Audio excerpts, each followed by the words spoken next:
Hello বন্ধুরা, কেমন আছো তোমরা? আশা করি তোমরা সকলে খুব ভালো আছো এবং সুস্থ আছো এবং আমিও ভালো আছি। আজকে হচ্ছে 1 জানুয়ারি, তো তোমরা সবাইকে জানাই হ্যাপি নিউ ইয়ার।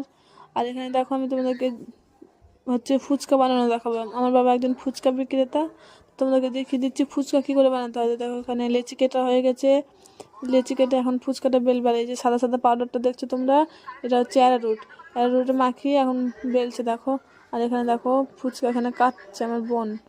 ফুচকা কাটে এখানে হচ্ছে সাজাবে, ফুচকাটা সাজাবে। তারপর দেখো কি করে ফুচকা ভাজতে হয়।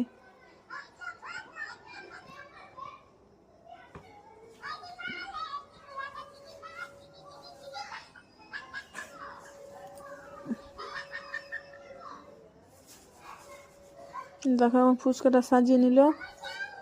ফুচকাটা সাজিয়ে এবার এটা ঢেকে দিবে গামছাতে। আর গামছাতে ঢাকবে, কারণ ফুচকাটা যাতে শুকিয়ে না যায়, শুকিয়ে গেলে